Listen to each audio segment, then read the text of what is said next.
商大小事，带你了解最新电商事，跟你分享4月8号到4月14号的3则电商大事。第一，迪卡宣布退出电商平台，退出哦，不是推出。迪卡宣布于5月31号停止电商平台 GOODY 好物研究室的营运。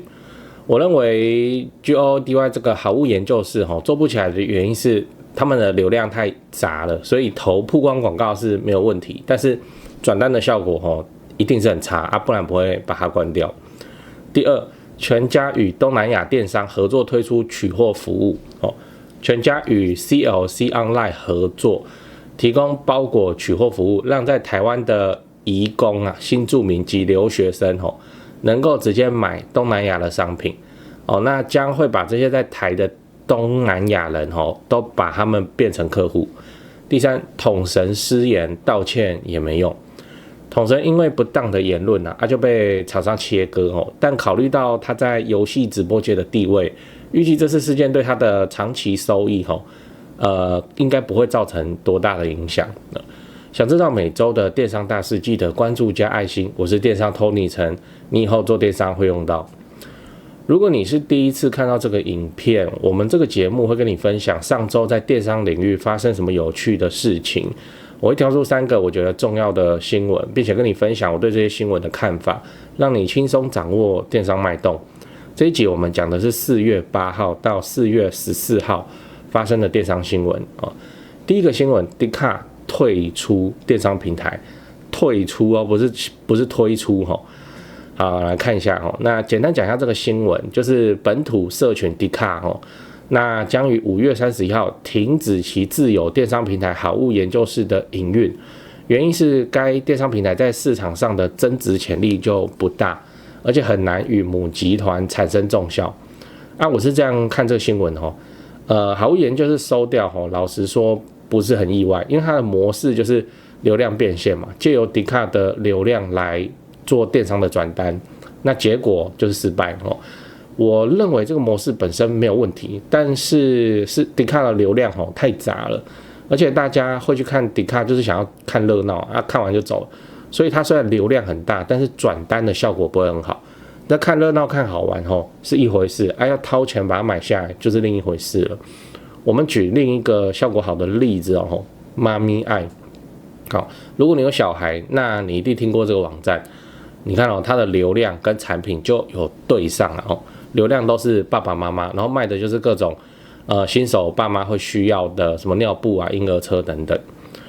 第二个新闻，全家与东南亚电商合作推出取货服务。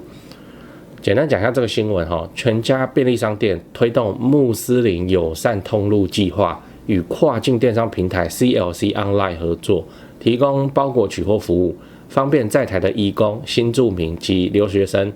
购买家乡的物品。我是这样看这个新闻这很厉害呢。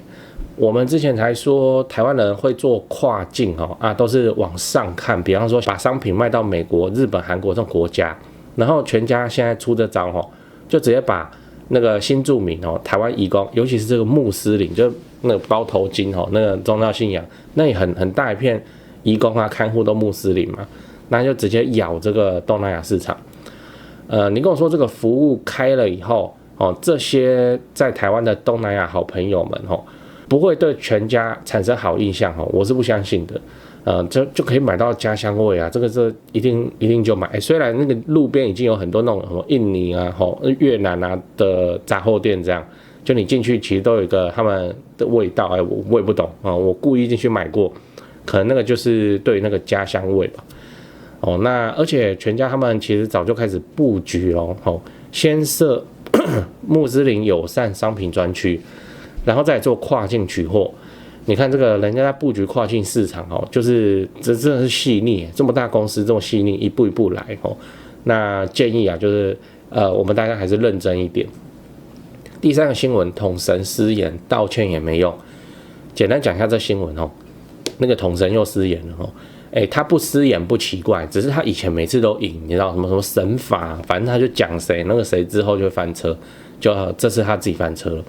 那有看新闻应该都知道，这次是讲儿童色情没什么，然后这次的失言已经大到12间厂商直接喊封杀哦。这我现在拍片的时间呢，这4月12间厂商封杀，以后应该是越多哦。那我是这样看这个新闻就是乱说话，讲错就被电。统神这个我也关注过一段时间，因为我要搞清楚他业配的价码跟他在红什么嘛。我先说结论我觉得统神就是巨婴就是肥宅，然后都在家里，那是因为趁着这个直播打电动的风潮，然后在外面被人家看到，然后开始做出收入。不然你看他以前就一个失业肥宅这样，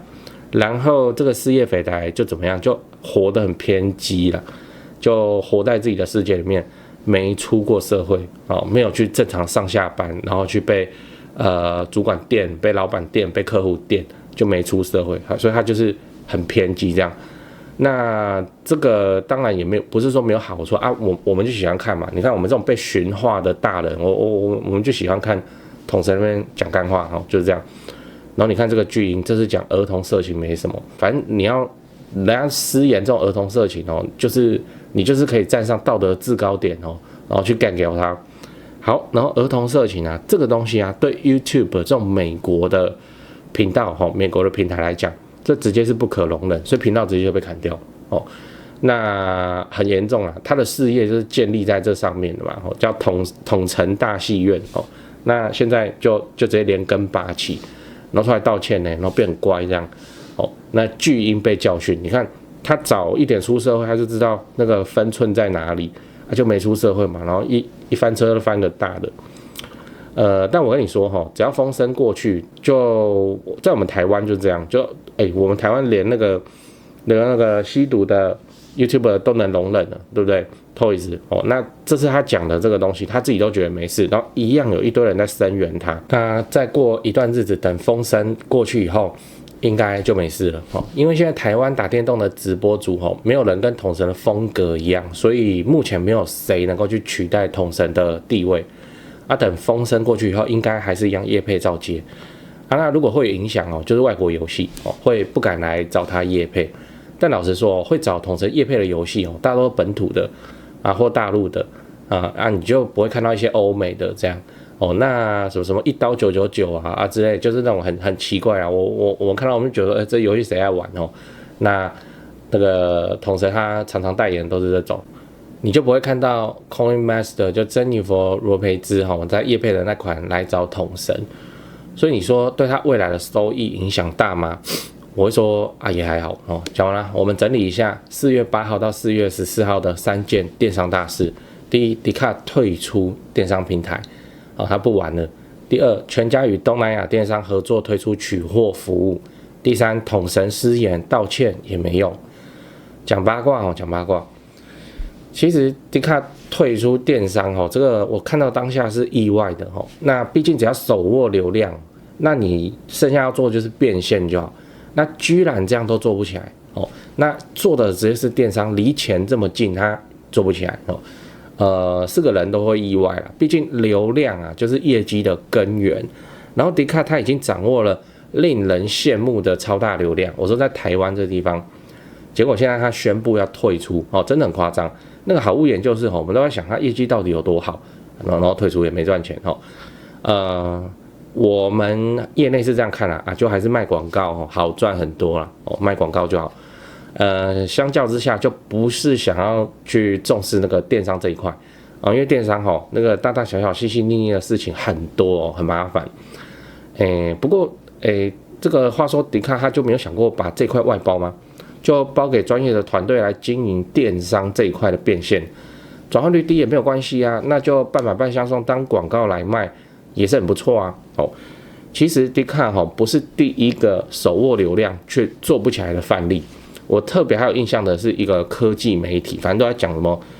iPhone新的iPad 的新的怎么样，大概在2014、15、16年的时候叫什么我现在忘记了总之就是专写3C 的开箱文等等新的相机单眼什么，然后自然而然就做电商了，然后也收了始终没有闯出什么很漂亮的成绩，真的是很可惜最烂你可以包给我真的是你手握流量都不会做这个，在我们看来真的是坐在金矿上的乞丐你手上有流量，你闯不出业绩，你说给谁听谁相信？所以你看看电商的水是真的很深，就真的不是想象中只要把商品挂上去它就卖掉。现在电商需要更多操作的技术来把流量好好的 cook 以后才来变现。你看中国的网红，那个规模都不是台湾网红甚至大网站能够比的。中国网红全网超过1000万粉丝，这种等级的追踪数的还有好几百人呢。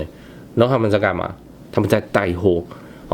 中国电商界就有一句话叫流量的尽头就是带货宇宙的尽头就是带货就带货就对了所以我真是认为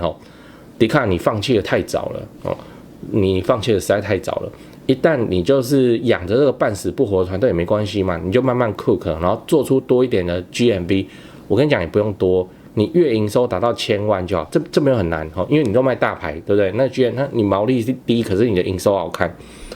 然后你就变成一个自带流量的通路电商那1000万对这个自带流量通路电商，因为这个合情合理啦，甚至可以说是小目标而已。好，此时你对投资人而言，你的估值会高非常的多，你知道吗？因为你一年会凭空多1亿多的 GMV， 那这个1亿多不是你什么卖广告这样卖就会来的。好，而且电商是怎么样？电商可以开启非常多的想象你台湾迪卡你有1000万那下一步就日本下步就东南亚甚至做出来自美国的 GMV 都会有机会。所以我说迪卡你放弃的太早了，这个真的是蛮可惜的了。好啦，就这样收了就收了，就人走茶凉，我们也不便多说什么，那就这样子吧。不管你是要从1688批货来卖，或是买来自己要用，那我是都很推荐1688代采购。你只要先在1688上选好你的产品，再买即可贴那个网址就可以直接下单并且用巧郎这个 app 来做报关跟收货，就能够一条龙轻松的解决物流跟金流的进货问题让你轻松购物轻松进货。那优点的话，系统的操作又很简单，它汇率又稳定，它又能节省运费的成本，然后它又是台湾本土公司，你找得到人，客服也 OK， 金流也安全所以如果你有想要了解更多的话，资讯栏有连结，你点进去就可以看得到那我会持续分享更多电商的资讯，我是电商 Tony 陈，我们下集影片再见。